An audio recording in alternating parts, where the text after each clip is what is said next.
Buenas tardes, Rick. Muy buenas tardes. Bueno, como dijimos cuando terminamos la primera jornada, vamos a tener a bien explicar lo que es la modificación y la disolución del matrimonio. De antemano les agradezco por estar presentes. La verdad que es muy importante para mí tratar la manera de avanzar por ustedes y por mí, porque por ustedes, aunque no termine el programa, tengo que examinarlos, y por mí, porque yo de esa cuenta termino mi labor facultativa y para mí es muy importante. Decía entonces que vamos a ver ahora lo que es la modificación y la disolución del matrimonio.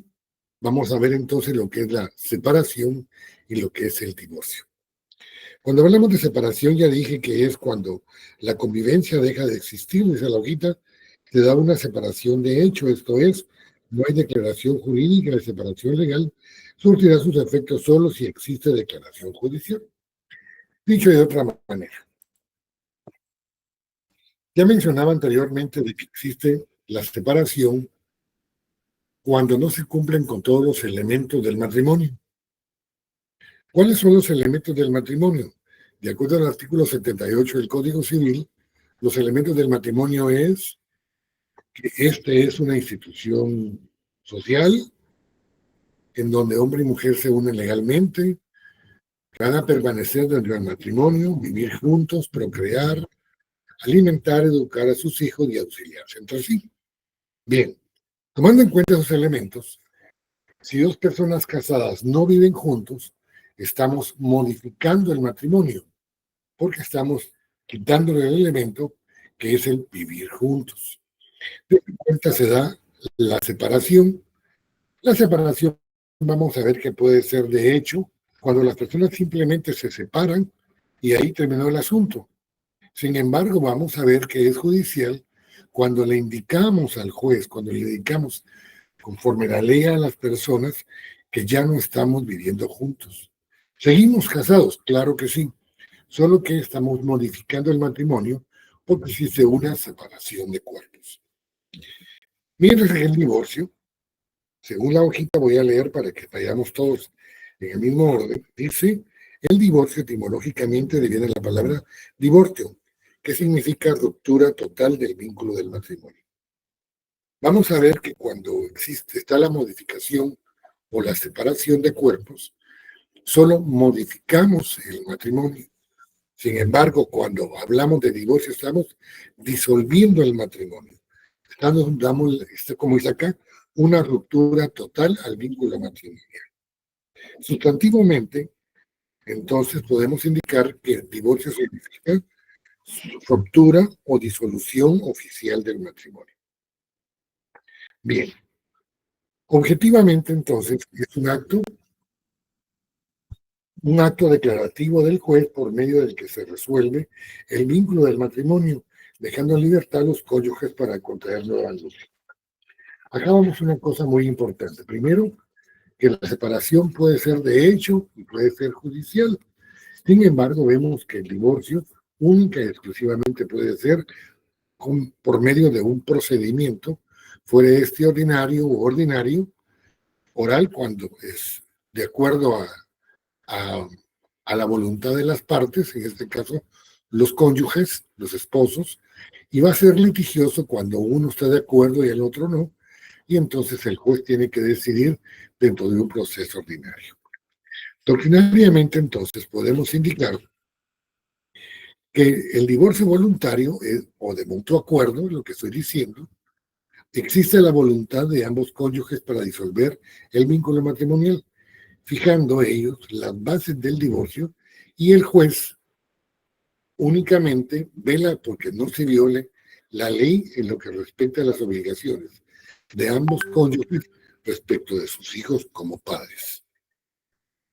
Luego, vamos a ver que dice, existe doctrinariamente un divorcio necesario. Dice voluntad unilateral o causa determinada, decretada por. Si las personas no quieren divorciarse o separarse judicialmente, o perdón, de acuerdo a sus propios convenios, entonces se da un proceso judicial, sea este principalmente ordinario. Este va a ser entonces, ¿cómo se va a dar unilateralmente? Cuando existe delito entre los cónyuges, de padres a hijos, o del cónyuge contra el otro, o contra terceras personas que son parientes de alguno de ellos, por actos inmorales, por incumplimiento de las obligaciones fundamentales en el matrimonio, por actos contrarios al estado matrimonial, por vicios, enfermedad, enumerada como grave, contagiosa e incurable, y puede hacerse, luego repito, por mutuo acuerdo o consentimiento, o por voluntad unilateral, existencia causal determinada u ordinaria. Cuando vemos las clases de separación y divorcio, vamos a ver los artículos del 153, 54, 55, 56, 57 y 158 del Código Civil, y vamos a agrupar los efectos en relación de las personas de los cónyuges, que es seguridad para cada uno de ellos, en relación de las personas de los hijos, por seguridad de ellos, y el cumplimiento de las obligaciones que tenemos los padres.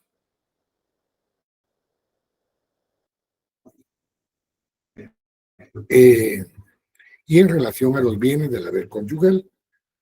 Luego vamos a entrar a lo que es las partes, efectos de la separación. Vamos a ver que pueden ser provisionales. Todo lo estoy leyendo así rapidito porque es la parte doctrinaria. Posteriormente lo vamos a ver en el Código Civil. Como siempre, vamos a ir leyendo y explicando algunos artículos que consideramos son los más importantes respecto a la clase. Entonces, los efectos de la separación y el divorcio. Hay algunos provisionales. ¿Cuáles son los provisionales? Son todos los que el juez toma a presentar una demanda, es decir, los autos. Ya ustedes en teoría general del proceso y en alguna otra clase vieron de que, de acuerdo al artículo 142, 143, 144 de la Ley del Organismo Judicial, la LOJ, vamos a tener la diferenciación entre lo que son decretos, autos y resoluciones. Los decretos son resoluciones de mero trámite. Los autos son aquellas resoluciones que, si se sentencia, muchos de ellos, los autos interlocutorios, tienen características de sentencia, y los autos, propiamente dicho, que son resoluciones que tienen fundamento de derecho. Y las sentencias, las resoluciones finales, que dan fin al proceso. Creo que eso ustedes ya lo saben. Si en todo caso estoy hablando muy rápido, o hay algo que ustedes no entienden o no hayan visto y creen que lo repite, por favor, solo me lo dicen y con todo gusto yo lo voy a hacer. Bien.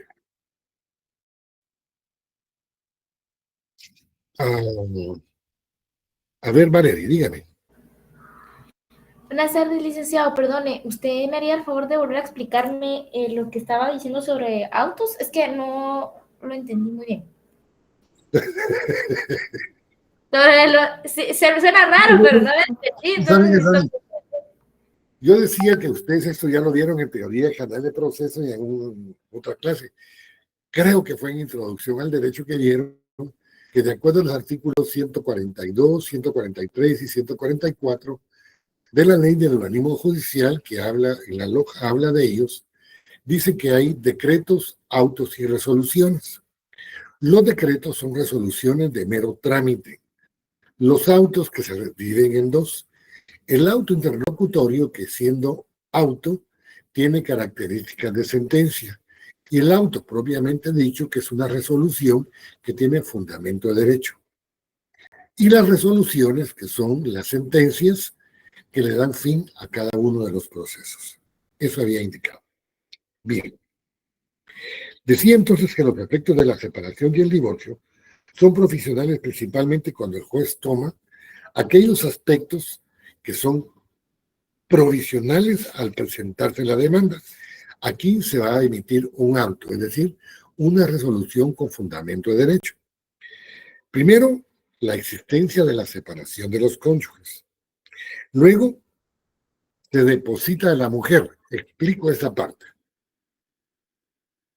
Cuando en las parejas existe alguna agresión, principalmente a la mujer, vienen los jueces y lo que hacen es darles medidas precautorias para custodiar la integridad de las mujeres o del hombre en su caso. Para poderlo hacer, depositamos, es decir, ponemos en resguardo a la persona que está con problemas de ser agredida o algún otro, o no sé, menospreciada, o etcétera, a manera de cuidar su persona, cuidar su integridad. Luego vamos a ver que provisionalmente se indica a quién se le va a confiar los hijos y a qué cónyuge para, a manera de explicar y de entender que provisionalmente uno de ellos va a tener el ejercicio de la patria potestad y la administración de los bienes de los menores de edad. También provisionalmente el juez fija una pensión de alimentos. Es decir, vamos a ver, cuando ustedes miren derecho procesal civil, miren la parte oral u ordinaria de los divorcios y las separaciones, vamos a ver que ellos proponen una pensión de alimentos. Y es como un marchanteo. Él propone o ella propone 1.500. No, yo no puedo darlos, yo no vivo con eso, y comienza el marchanteo hasta llegar a un acuerdo. Pero mientras se llegue a ese acuerdo, que es la primera audiencia que se da conciliatoria en la fase del divorcio, se fija una pensión provisional en lo que esa audiencia llega a realizarse. Y también provisionalmente se fijan medidas cautelares para proteger los bienes que son comunes. Luego vamos a ver que de acuerdo al Código Civil hay aspectos que son definitivos, aquellos eran provisionales y los definitivos. Vamos a ver que están en el artículo 162 al 172, que son los de mayor trascendencia. Es decir, estos de mayor trascendencia son aspectos como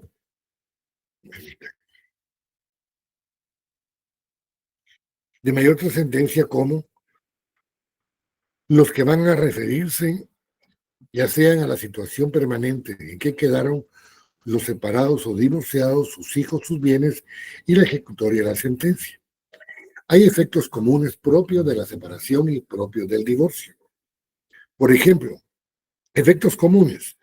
Los hijos nacidos dentro del matrimonio de los 300 días, vamos a leer el artículo, si no me recuerdo, es 199, en donde se indica que los 300 días a la separación y el divorcio son considerados hijos dentro del matrimonio. Lo voy a explicar cuando lea el Código Civil. También la pérdida de la patria potestad o la separación. Vamos a ver someramente los artículos 269, 273 y 274 del Código Civil. De igual manera, cuando la causal de separación o el divorcio lleve la petición y la comprobación expresa, el derecho de los hijos a ser alimentados y la liquidación del patrimonio conyugal, que es cuando se liquida el régimen que optamos en las capitulaciones matrimoniales. Vamos a ver también esos artículos. Hay efectos propios de la separación. Se puede usar el artículo 108, dice de que la mujer tiene el derecho de agregar a su propio apellido, a su propio nombre, dice, ¿no? A su propio nombre el apellido del cónyuge. Una vez no exista nulidad o divorcio, significa que con la separación la mujer puede seguir utilizando el apellido del cónyuge, tomando en consideración de que no están divorciados, solo existe una separación de cuerpos. Y luego ejercitar el derecho de alimentos. Significa de que aún en la separación, que es meramente modificativa del matrimonio, puede pedirse que se otorgue una pensión de alimentos, no solo provisional, sino también definitiva. Y los efectos propios del divorcio, vamos a ver que es la capacidad para contraer nuevas nupcias, es decir, Con el divorcio se otorga la libertad de estado. Al hombre, a los 3 días posteriores hasta el fin de la sentencia. En el caso de la mujer, no, porque ya vimos que anteriormente de que tiene que darse un tiempo porque los hijos que nacen dentro de los 300 días posteriores a la separación o el divorcio se computan como hijos del anterior matrimonio y no del nuevo. Entonces ahí existe una confusión en la paternidad, ya lo voy a explicar. Luego la pérdida del derecho a usar el apellido de la mujer casada, como el divorcio si disuelve el matrimonio, entonces la mujer ya no tiene el derecho que le otorga el Código Civil. En el artículo 108 indica que es el de usar el apellido del cónyuge. Y posteriormente a eso, el ejercicio del derecho a ser alimentados en forma definitiva. Esto que leí de doctrina, así a vuelo de pájaro, ¿alguna duda? Bueno, conste. Artículo 153 del Código Civil, párrafo 7 de la separación y el divorcio, artículo 153. El matrimonio se modifica por la separación y se disuelve por el divorcio. Ya lo expliqué. Si en lo que voy leyendo yo considero que ya lo expliqué o ya lo leí y ustedes consideran que debo ampliar un poquito, como siempre están en todo su derecho de interrumpir la clase, preguntar y yo con todo gusto voy a responder sus dudas. Artículo 154, separación y divorcio. La separación de personas, así como el divorcio, pueden declararse, uno, por mutuo acuerdo de los cónyuges. Cuando ambos están de acuerdo, se sigue un procedimiento oral. Dos, por voluntad de uno de ellos, mediante causal determinada, y aquí estamos hablando de la forma unilateral en que se va a tramitar el divorcio o la separación, y al mismo tiempo de que este es un procedimiento ordinario. La separación o divorcio por mutuo acuerdo de los cónyuges no podrá pedirse sino después de 1 año contado desde la fecha en que se celebró el matrimonio. Es decir, yo me voy de luna de miel 8 días y nos va de la patada. Y vengo y le digo, ah, no, mucha, metí la pata, la jodí, mucha, yo me quiero divorciar. No podemos. Tenemos que esperar 1 año para poderlo hacer. En cuanto a la separación y el divorcio. Artículo 155. ¿Cuáles son las causales que podemos imputar para que se nos dé la oportunidad de declarar una separación o un divorcio? En este artículo 155 dice, son causales comunes para obtener la separación y el divorcio. 1. La infidelidad de cualquiera de los cónyuges. Como no habla de infidelidad determinada, cualquier infidelidad podrá darse. Vos fíjate que mi marido me quemó el rancho, man, y lo voy a dejar. ¿Vos y con quién? ¿Con cuál de sus amigas? No, vos, con un su cuate en la facultad, con un su compañero en la sección cabos. Pero igual pasa con las mujeres. Como no dice infidelidad, puede ser con cualquier persona.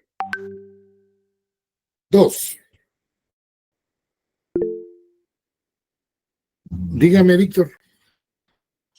Perdón, licenciado, buenas noches. Solo me quedo con la duda en esto, y perdón si me adelanté. En este caso, si se solicita el divorcio, se tiene que, en caso de infidelidad, se tiene que presentar alguna evidencia para sostener la petición.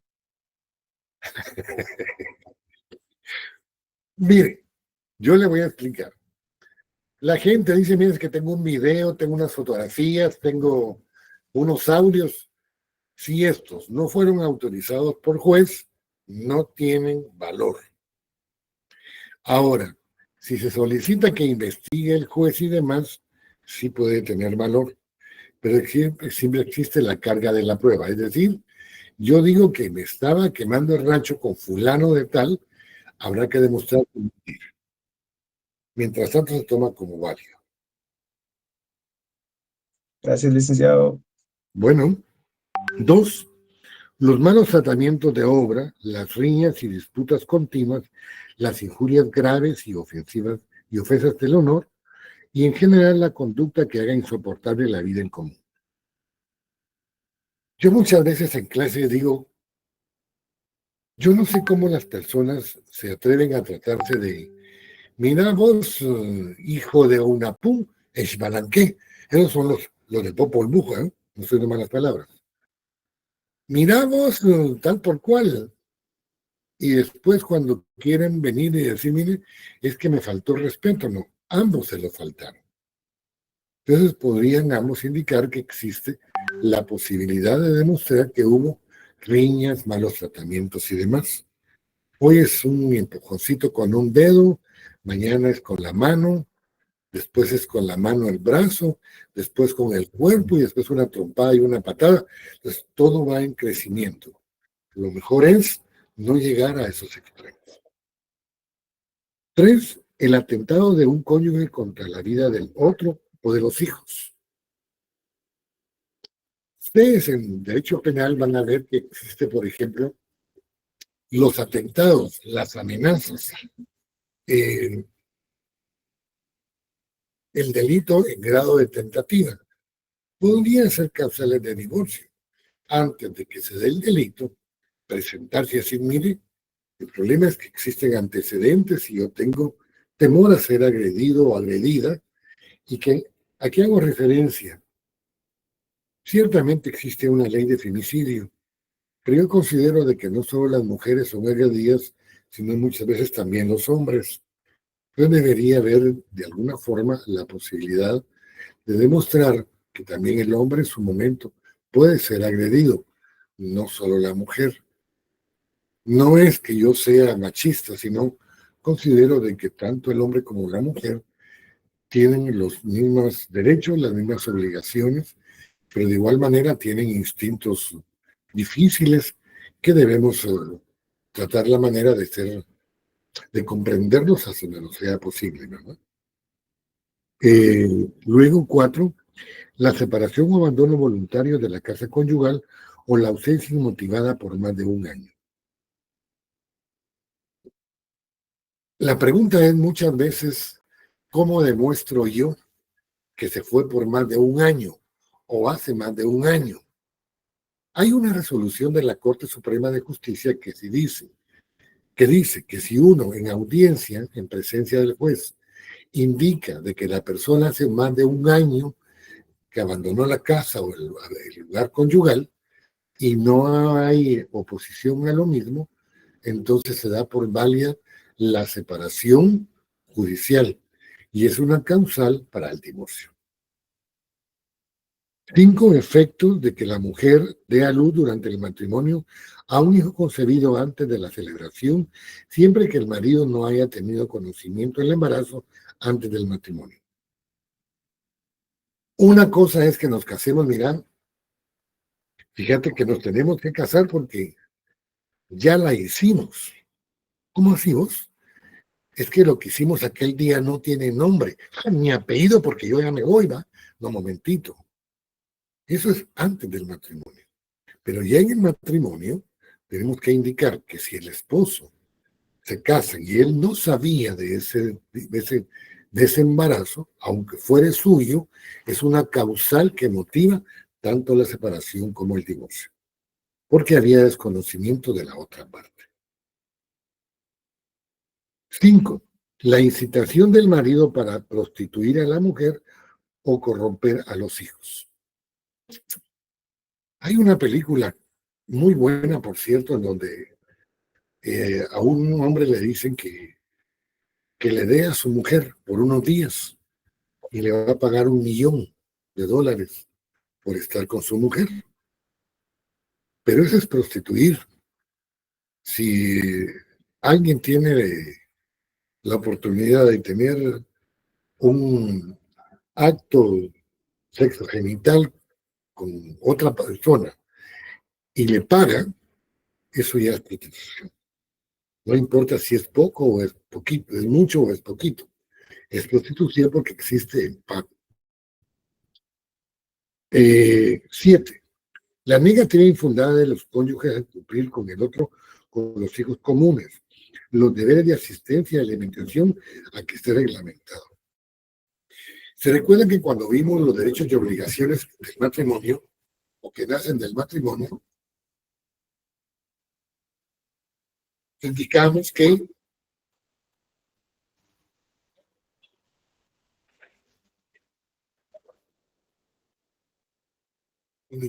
si existen hijos de otro matrimonio anterior o de otra relación anterior, para poder vivir con el nuevo matrimonio, deben de considerarlo y platicar entre los esposos si están de acuerdo a hacerlo. Aquel chiste de, mira, tus hijos, los míos y los nuestros, tanto unos como otros, y aquellos deben estar siempre de acuerdo a la intención de los padres. Siempre deben ponerse de acuerdo. Dígame, Raúl.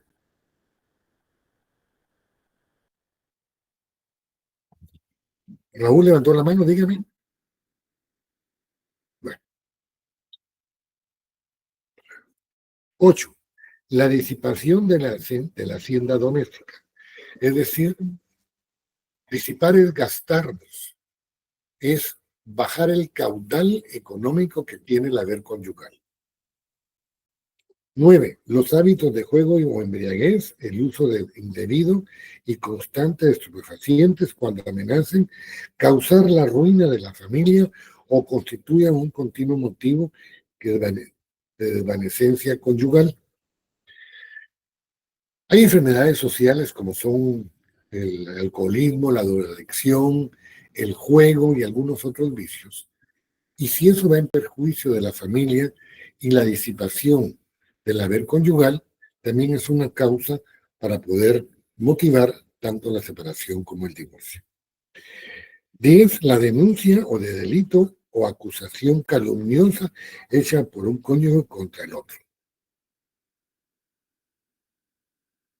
Mire, señor juez, fíjese que lo que pasa es que me quiero divorciar porque mi mujer es una de 4 letras que comienza con la letra de papá. La pregunta, ¿usted lo puede probar? Es lo que me preguntaba Víctor. ¿Usted lo puede probar? Porque si usted lo prueba es una cosa, pero si lo dice, se tiene por no válido. Entonces, hay cosas que deben probarse porque existe la carga de la prueba y en otras no.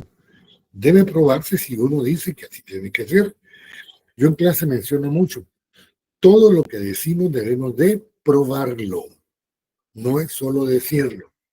Pueden decir 1000 cosas, aunque sean ciertas, pero si no las probamos, no es un hecho válido.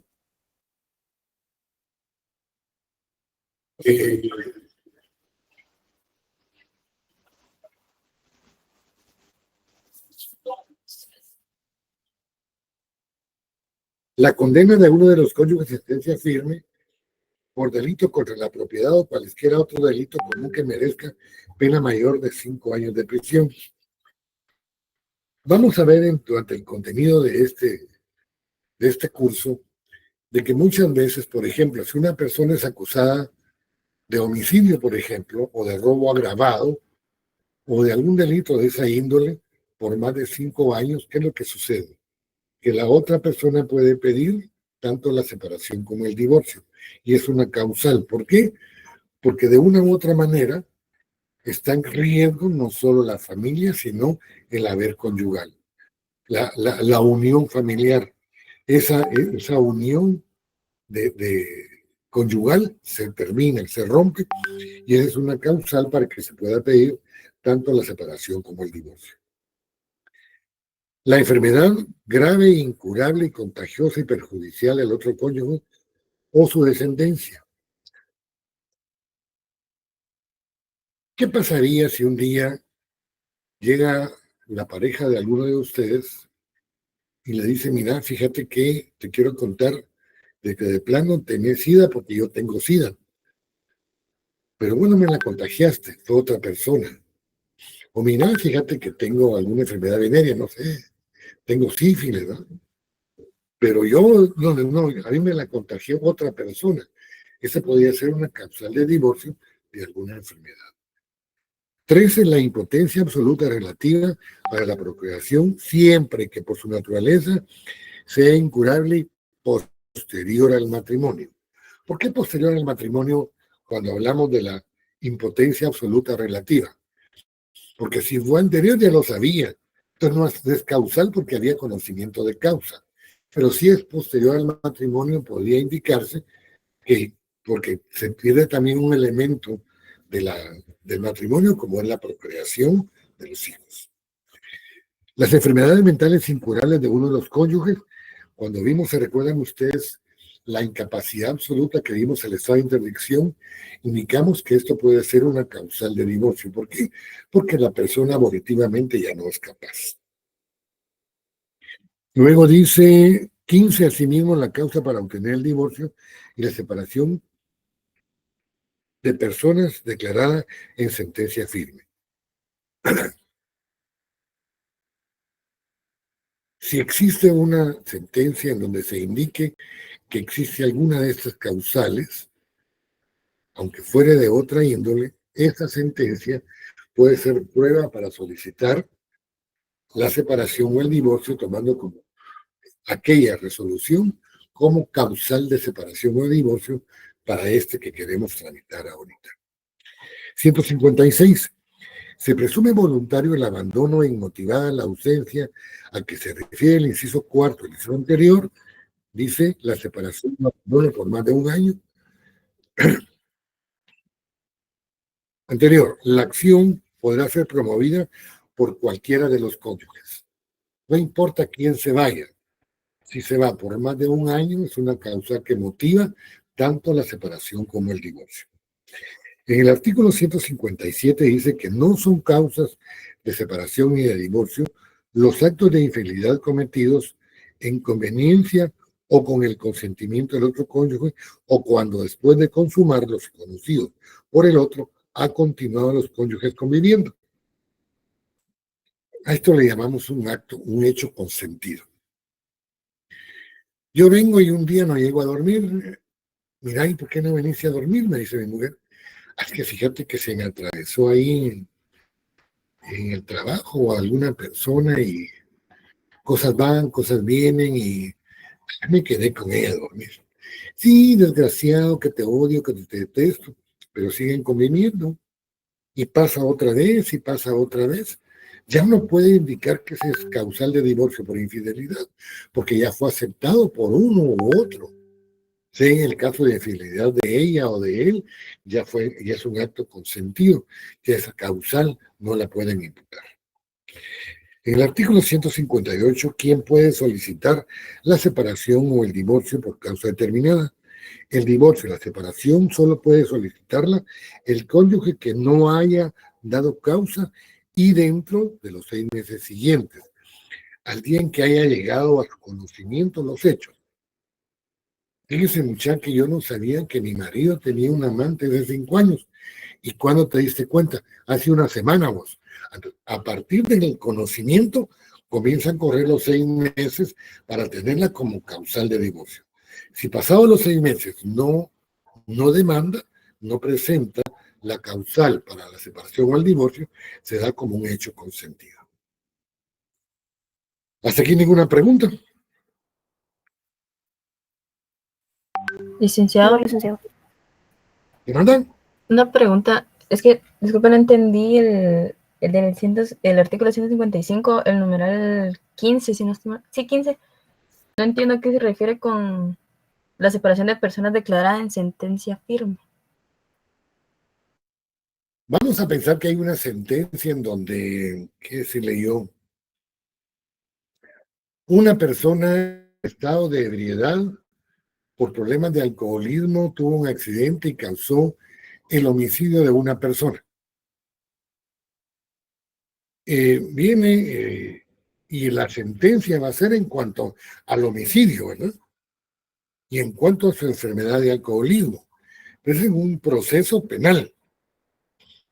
Cuando ese proceso termine y haya sentencia firme, es decir, ya hubo resolución y esa causó cosa juzgada, entonces esa causal puedo imputarla para un caso de separación o divorcio, porque ya hubo una declaración judicial.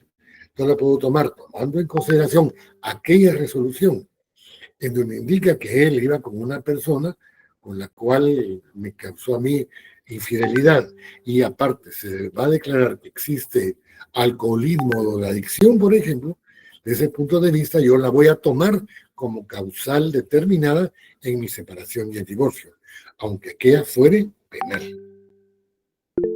Ahí sí, Angie. Sí, licenciada, gracias. Gustavo, dígame. Licenciado, a mí me quedó una duda entre las causas y otra cosa que había comentado antes, ya que en las causas, en el artículo 155, en el inciso 5, en el que la mujer da a luz a un niño y el esposo no sabía, pero anteriormente usted ha dicho que no se podía no podía haber un divorcio hasta que pasara un año desde que se casaron. Entonces, si Claro, lo que sucede es lo siguiente. ¿Cuánto dura un embarazo? 9 meses. 9 meses. Pensemos que la mujer lleve, que hay mujeres que no se les nota 4 meses de embarazo y no se lo contó al marido, ese es causal de divorcio. ¿Por qué? Porque no tuvo conocimiento. Aunque posteriormente se demuestra que es hijo suyo, de momento es una causal de divorcio porque él tenía desconocimiento de ese acontecimiento tan especial como es la procreación. Pero igual desde que su esposo se entera, tiene que pasar un año para divorciarse. No, en este caso no. En este caso no pasa el año porque es un hecho que es evidente. Entonces no podemos negar el embarazo de una mujer, ¿verdad? El parto de una mujer no lo podemos negar. Como es un hecho evidente, no se requiere que pase un año, sino simplemente que se dé ese acontecimiento en donde el hombre tenía desconocimiento del embarazo o de la preñez de una mujer, de su mujer en este caso.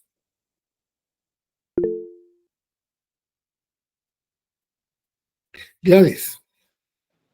Entonces, para obtener el divorcio, digamos, como que de forma inmediata, tiene que ser, se pueden tomar cualquiera de las causas que se describen en el 155, porque no hay que esperar un año.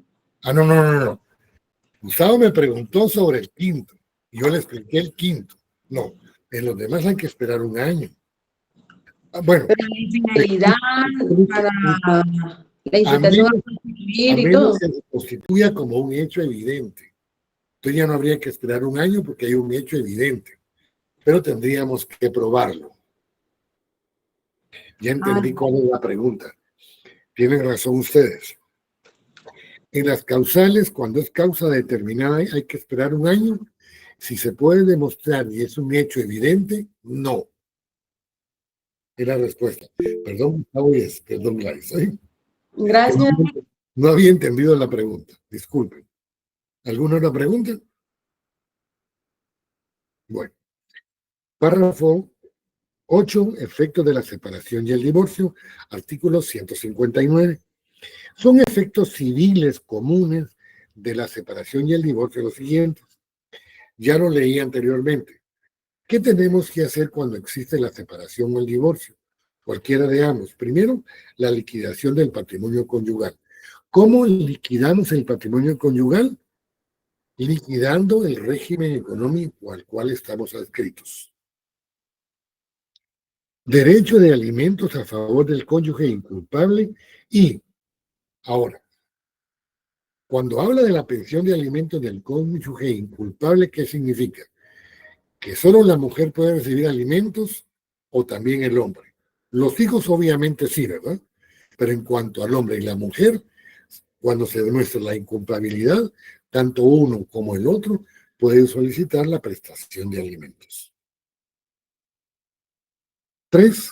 La suspensión o pérdida de la patria potestad cuando la causal de separación o divorcio la lleve consigo y haya petición expresa por parte interesada. Aquí nos vamos a ir como referencia a los artículos 273, permítame que lo encuentre, 273, 274 y 269 del Código Civil, que en su momento los vamos a ver cuando miremos la patria potestad. Artículo 160 son efectos propios de la separación además de la insubsistencia del vínculo conyugal, el derecho al cónyuge inculpable a la sucesión intestada del otro cónyuge y el derecho de la mujer de continuar usando el apellido del marido. Yo me separo de mi mujer y me muero. Tengo derecho a que ella suceda mis bienes como cónyuge, que hablamos que en los artículos 1074 dice que la primera persona llamada a suceder al causante cuando no existe testamento es el cónyuge sobreviviente. Si yo estoy separado de mi mujer y yo me muero, ¿ella tiene derecho a sucederme como heredera? Sí, porque el matrimonio subsiste. Lo único que tenemos es una separación de cuerpos. Y luego puede seguir utilizando el apellido del cónyuge de acuerdo al artículo 108 del Código Civil, porque dice ese artículo que la mujer puede agregar a su nombre, a su propio nombre, el apellido del cónyuge, una vez no exista la nulidad o divorcio. Pero como la ley es bien clara, si es modificativo como es la separación, sí puede usar el apellido. 161. Es efecto propio del divorcio y la disolución del vínculo conyugal y deja a los cónyuges en libertad para contraer nuevas nupcias. Aquí voy a leer un artículo, permítanme.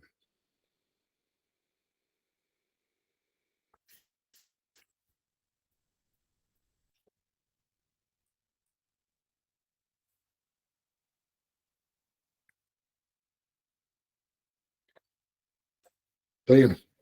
Sigamos, por favor. 172. Protección a la mujer y a los hijos. Desde el momento en que se presenta la solicitud de separación o de divorcio, la mujer y los hijos quedan bajo la protección de la autoridad de seguridad de sus personas y de sus bienes y se dictarán las medidas urgentes que sean necesarias, es decir, aquellas provisionales que vimos. ¿Cuáles son? El depósito de la mujer y de los hijos en resguardo de no ser agredidos y demás, un acta de no acercamiento, medidas precautorias, etcétera, etcétera. Los hijos quedarán provisionalmente en poder del cónyuge que determine el juez hasta que se resuelva en definitiva, a no ser que por causas graves obliguen a confiarlos a un tutor provisional. Explico. Cuando vimos los derechos y obligaciones, vimos también que ambos cónyuges tienen derecho a tener a sus hijos durante la minoría de edad, dice, ¿verdad? La minoría de edad, o sea, hasta antes que sean mayores de edad. Ellos van a tener la posibilidad de tener la patria potestad. Bien, ambos, uno u otro, puede ser que la mamá sea una gran profesional, pero sea una mamá descuidada, y el padre sea mejor madre que la propia madre, ¿verdad? Les dé más seguridad, más educación, más etcétera. Eso significa de que podrán estar mejor con el padre que con la madre. Entonces el juez va a determinar con quién de ellos tienen mejor estadía los niños de acuerdo al beneficio de ellos como menores de edad o incapacitados. Mutuo acuerdo.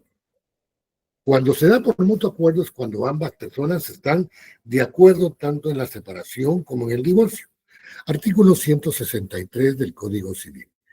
Si la separación o el divorcio se solicitare por mutuo acuerdo, los cónyuges deberán presentar un proyecto de convenio sobre los siguientes puntos. Es decir, en el memorial de demanda, tanto de la separación como de divorcio por mutuo acuerdo, dentro de ese memorial debe existir un acuerdo el que ellos van a respetar. ¿Qué debe contener ese acuerdo? Debe contener a quién se le confían los hijos del matrimonio, es decir, quién va a ejercer patria potestad sobre sus hijos, los que son comunes, ¿verdad? Por cuenta de quién de los cónyuges deberán ser alimentados y educados los hijos. Es decir, si existe un cónyuge inculpable que puede pedir alimentos, tanto para él como para los hijos, deberá de garantizarse esa pensión de alimentos a favor de ellos. 3. pensión que deberá pagar el marido y la mujer, es decir, para que puedan cubrir sus necesidades. Miren, esto es bien relativo. Yo no puedo pedirle a mi mujer que me dé una pensión de alimentos de 10,000 pesos si tiene el salario mínimo de 4,000, pues. La pregunta es de dónde jodido lo va a sacar, ¿no? Y si me ponen los 10,000 y ella no los paga, entonces la denuncio como negación de pensión de alimentos y la meto presa. No, debe ser de acuerdo a sus necesidades y de acuerdo a la posibilidad que tiene el alimentante de darle la pensión de alimentos a favor de los alimentistas. Todo tiene que ser congruente. No podemos sacarle sangre al cangrejo. Tiene que ir de acuerdo a las posibilidades económicas. Vamos a ver, también lo voy a mencionar, que los alimentos, la gente, fíjate vos que me voy a separar o a divorciar, voy a pedir alimentos, jodelo, mana, mira, o jodelo vos, que te dé el 50%. No puede, eso es mentira. ¿Sabe? Que le va a poder, que se va a pedir el 50%. Puede pedir lo que se lo otorguen es diferente. ¿Por qué razón? Porque la ley dice que el 50% solo se va a poder dar cuando hay pensiones atrasadas. Te van a preguntar vos, Carlos, entonces, ¿y cuál es el porcentaje? No, ese es un estudio socioeconómico que hace la trabajadora social del juzgado para verificar cuáles son las necesidades de uno y la posibilidad de suplirlas el otro. Pero no es un porcentaje fijo, sino es de acuerdo a un estudio de posibilidades económicas. No sé si me hago entender. Bien. 4. La garantía que se presta en cumplimiento de las obligaciones de acuerdo al convenio. Mire, yo me voy a obligar a pagar 1,000 quetzales por cada hijo, pero ¿cómo va a garantizar? Y si no pagan, mire, yo sí voy a pagar porque yo trabajo en el gobierno y soy 011 y ahora que subieron salario, entonces sí me alcanza. Entonces pongo como garantía mi sueldo. Vaya, bueno. Mire, fíjese que hay una propiedad, perfecto. Dejemos la propiedad y la vamos a anotar. En caso de incumplimiento, entonces seguimos un procedimiento ejecutivo en la vía de premio, vamos a embargar su casa, la vendemos y de ahí vamos a pagar la pensión a sus hijos. ¿Me hago entender? Obligaciones del juez.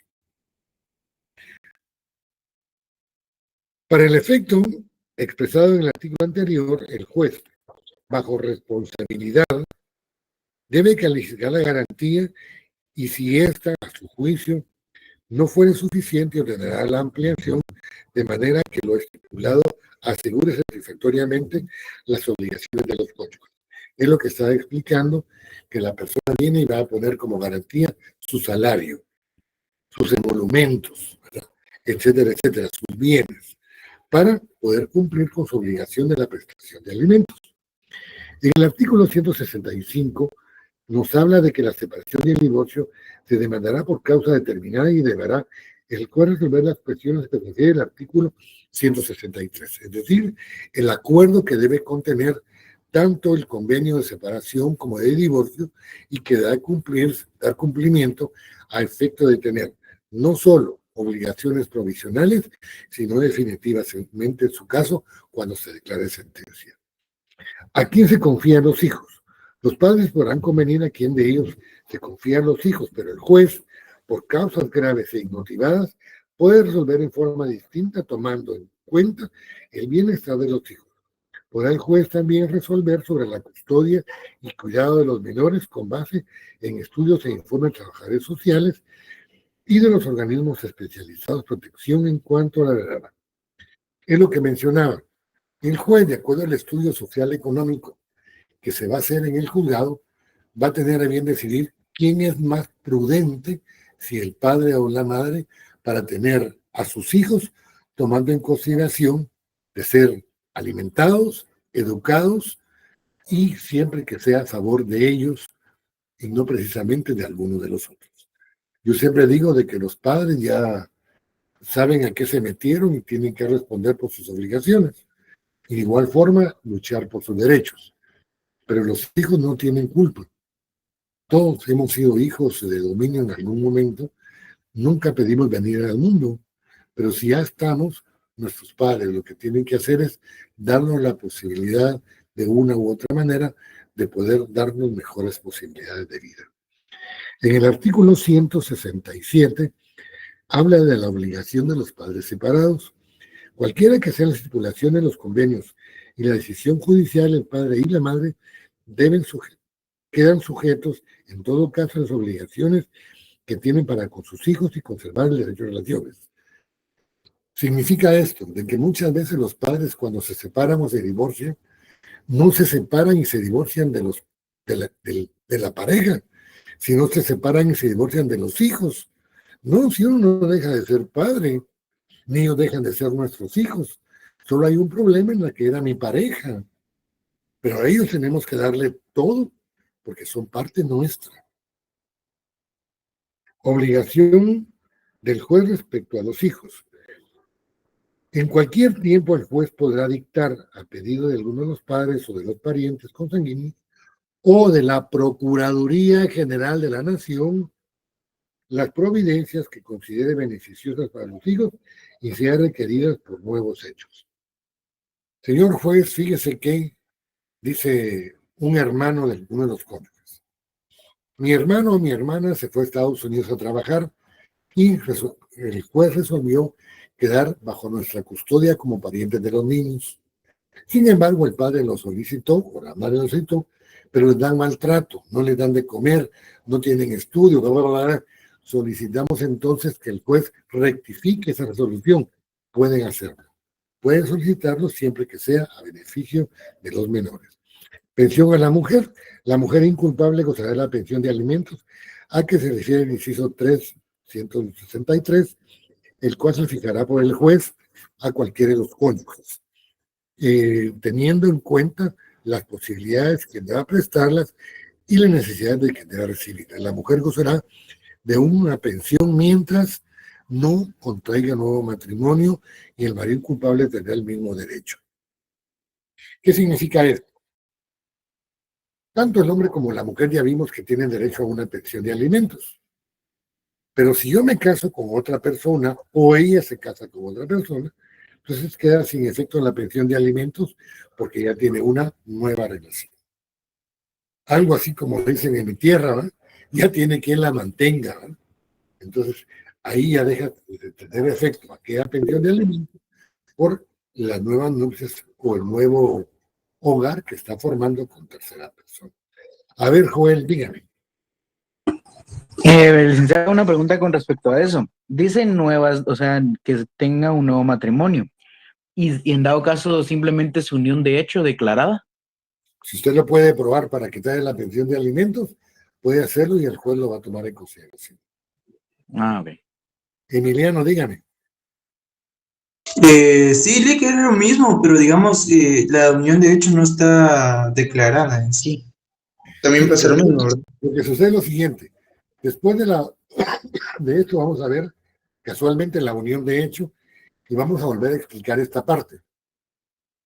La unión de hecho significa de que dos personas conviven juntas para poderla declarar por más de 3 años, pero puede ser que vivan mucho más tiempo y no la declaren. Pero si probamos que existe esa relación, entonces la mujer o el hombre van a perder su derecho a la pensión de alimentos. Luego dice liquidación del patrimonio conyugal. Al estar firme la sentencia que declara la insubsistencia o nulidad del matrimonio o la separación o el divorcio, se procederá a liquidar el patrimonio conyugal. Hagamos una remembranza de todo lo que hemos hablado. Cuando uno contrae matrimonio, debe de existir dentro del acta del matrimonio o en su defecto en una escritura pública que se llaman capitulaciones matrimoniales, la escogencia de un régimen económico matrimonial para administrar los bienes del haber conyugal. Cuando se da la separación o el divorcio, los cónyuges tienen el derecho de solicitar que se liquide el régimen económico al cual están adscritos, para que cada quien tome control sobre sus propios bienes si estuvieran dentro de una comunidad absoluta de bienes o una comunidad de gananciales. El artículo 171 habla de la pérdida del apellido. En el 108 dijimos que la mujer tiene el derecho, con el divorcio la mujer pierde el derecho de seguir usando el apellido que era su cónyuge. ¿Y cuáles son los efectos? Los efectos y consecuencias de la insubsistencia, de la nulidad del matrimonio, así como la separación o el divorcio, se regirán en cuanto a las personas por las leyes del país en donde han sido decretadas.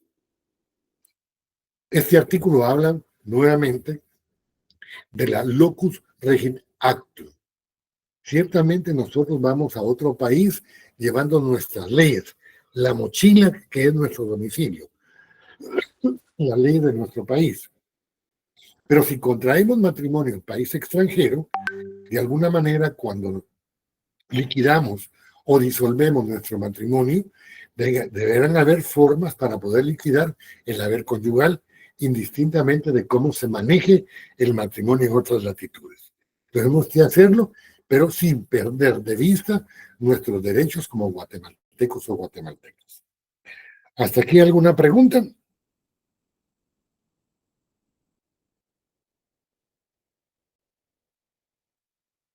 Tenemos por terminar la clase, solo voy a decir algo.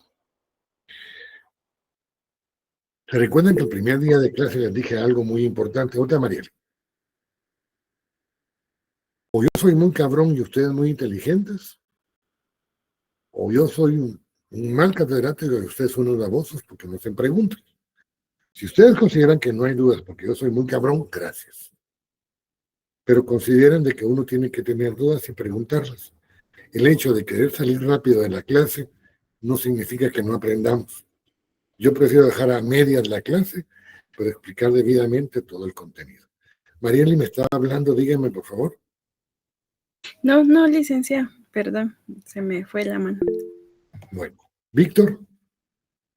Licenciado, yo solo me quedé con una duda. Si en dado caso uno de los cónyuges solicita el divorcio, ¿hay alguna forma en que la otra parte pueda dejar sin lugar esa petición? Ah, claro. Vea, todos tenemos derecho a pedir. Eso no lo quita la Constitución. Lo que sucede es que muchas veces la otra parte no está de acuerdo y dice, mire, yo no estoy de acuerdo porque existen tales vicios o existe una coacción.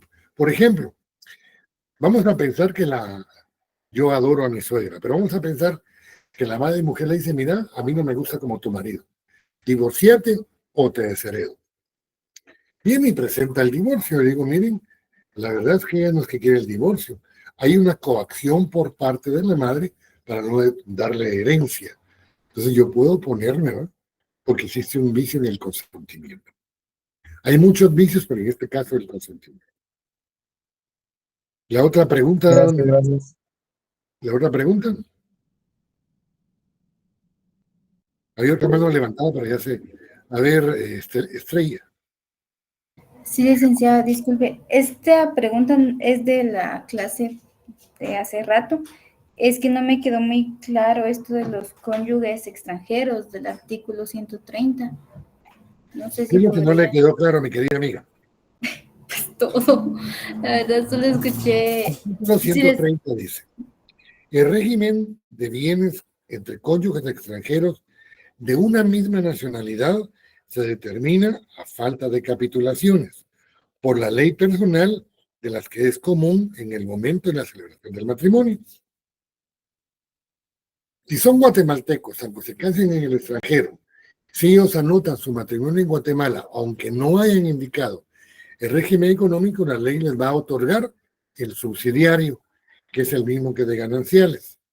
Ahora, en el país extranjero, si ellos optaron por un régimen económico matrimonial diferente a los nuestros, pero que no vaya en contra de ninguno de los nuestros, se toma como válido.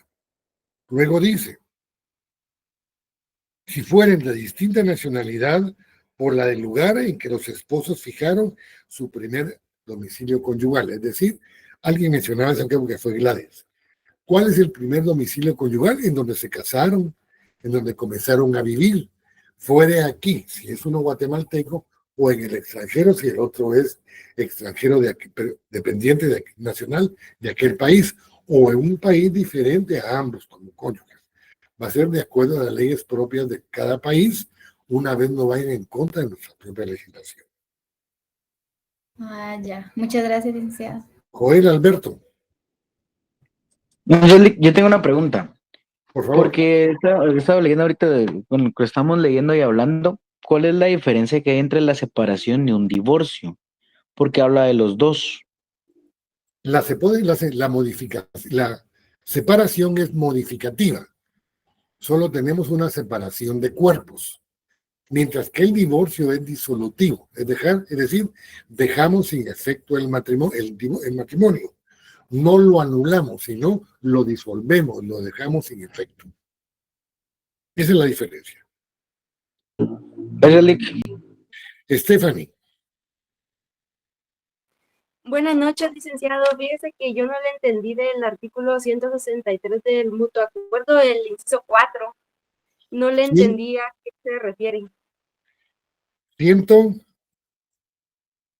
163. Ah, ya. Mutuo acuerdo, dice, si la separación o el divorcio resultaren por mutuo acuerdo, los sueños deberán presentar un proyecto de convenio. 4. Garantizar que se presta el cumplimiento de las obligaciones que por el convenio contraigan los cónyuges. Yo me obligo a pasar una pensión de alimentos a usted como mi esposa y a nuestros hijos. Yo me obligo, pero ¿cómo garantizo que les voy a pagar esa pensión? Tengo que poner una garantía.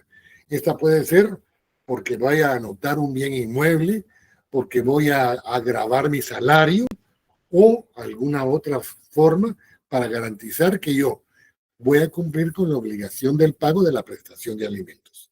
Eso significa. Muchas gracias, licenciado. Valerie. Perdón, licenciado, tengo duda en el artículo 172, el último que vimos. 172. Sí, Efectos. no me quedó muy claro. Los efectos y consecuencias de la insubsistencia o de nulidad del matrimonio, así como la separación y el divorcio, se regirán en cuanto a las personas por las leyes del país donde hayan sido decretadas. ¿Se recuerdan que vimos la insubsistencia en el artículo 88 y en el 142, 143 y la anulabilidad en el 89 y en el 144? Y ahora vimos la separación y el divorcio. Estas 4 causas pueden ser o modificativas o disolutivas del matrimonio. Pero tenemos que tomar en consideración de que si hay alguna persona extranjera o el matrimonio se lleva a cabo en el extranjero, debemos de tomar en cuenta no solo nuestras leyes desde el punto de vista de nuestro domicilio, sino también las leyes del otro país extranjero, una vez no vayan en contra de nuestras propias leyes. Eso significa. Muchas gracias, licenciado. ¿Alguna otra pregunta? Job, dígame, Daniel. No sé con respecto al tema, ya que la otra semana... ¿Me escucha, Lick? Muy poco, pero repítame, ya que la próxima semana... Okay. No sobre el tema, es sobre que ya que la otra semana se supone que es la última que tenemos antes de los parciales, ¿cuándo sería su repaso? Que nos había dicho. Mi examen es hasta el 28. Okay. Hagamos una cuenta somera. Hoy es 2 más 7, 9. 9 y 11 tenemos clases. 9 y 7, 16. Martes 16 todavía tenemos clases. Regresamos a clases el 22 o el 21, creo. Todavía tenemos una semana antes del parcial, o por lo menos un día del parcial, porque la primera semana son lunes, miércoles y viernes. Y la última semana, martes y jueves, que son civil y penal. Entonces tenemos todavía, antes del parcial, 2 periodos. Pues que me estoy apurando en terminar el contenido de esta fase programática.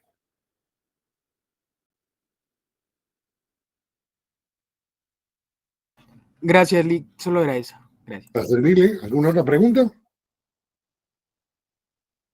Bueno, agradezco mucho su atención y que estemos aquí presentes. Antes, Elizabeth, dígame. Buenas noches, licenciado. Mire, disculpe, mi duda no es con el tema, sino que quería saber si usted de casualidad no sabe si la otra semana que nos corresponde presencial tenemos que asistir o no, porque andan rondando circulares de que no van a haber clases presenciales hasta después de pasado todo lo de la huelga. Vea, lo que sucede es lo siguiente. En nuestra facultad hay un problema, hay dos grupos de choque, dos grupos que quieren tener el poder de la facultad desde el punto de vista estudiantil. Nosotros tenemos que tomar en consideración, respetando los dos grupos, que las normas son las dictadas por decanatura y el régimen propio de la facultad. El día jueves, antes del Viernes de Dolores, es la declaratoria, pero martes tenemos clases todavía, virtuales. La próxima semana son presenciales y debemos ir a clases. El problema es, no vamos a clases, yo tengo que terminar mi contenido como sea, porque tengo que examinarlos sobre todos los puntos que versa el segundo parcial. Y yo estoy haciendo cuentas de terminarlo a manera de poder examinarlos, porque si no los termino, tendríamos que ir realmente a tambor batiente o muy rápido, si ustedes quieren, para el examen final, porque después de los parciales, 2 semanas siguientes, comienzan los finales. Solo tenemos 4 clases y no me alcanzaría el tiempo. Entonces, yo daría clases, aún tengan ustedes otros compromisos, los sábados o los domingos, o días como estos, después del periodo de clases, de la tarde, a manera de terminar el programa. Yo considero de que tenemos que tomar en cuenta lo que diga decanatura. Lo que ande circulando una vez no sea oficial, para nosotros no tiene valor. Solo lo que mencione o lo que dictamine decanatura. Ah, bueno, gracias, licenciado. Sí, es que tenía duda porque es una nota de decanatura. Ya está firmada, ya está aprobada que la otra semana sea de manera virtual y la siguiente también, hasta que Bueno, termine si todo ya lo de... indican que va a ser virtual, entonces le entramos virtual, no hay ningún problema. Lo que yo no puedo dejar es de dar clases. No la he leído, voy a verificarla ahorita y les mando mensaje por WhatsApp cuando la haya leído para confirmar lo que usted me está diciendo, Elizabeth. Gracias. Oye. No, licenciado, sí, porque dice del área básica. Entonces esa es mi duda porque nosotros somos área profesional. Sí, el área Pero, básica del primer semestre. ajá, sí decía todas las secciones y lo había presentado el área básica, la coordinación de área básica, pero no decía si también área profesional o no. Voy a averiguar ahorita examen con el director de área o si algún examen, si la coordinadora, la doctora Rosario Gil, tiene información al respecto. Espérenme, voy a verlo. Espérenme. Pero no nos digamos adiós. Porque a mí no me habían notificado hasta hace un rato. Pero podemos ver aquí, dicen titulares. Oferta académica, no sé, de la DDA. Asuntos académicos, DDA. Dirección académica, DDA. No tengo ninguna información, ni de decanatura, ni tampoco de examen de coordinación. Entonces, seguimos. Mientras no tenga información, la próxima semana es presencial. Si hubiera alguna notificación, entonces estaremos virtualmente. No hay ningún problema. Muchas gracias, licenciado. Para servirle. Bueno, ¿alguna otra pregunta? Entonces, si no hay ninguna otra, les deseo una feliz noche y los veo el jueves. Hasta pronto. Feliz noche. Feliz noche.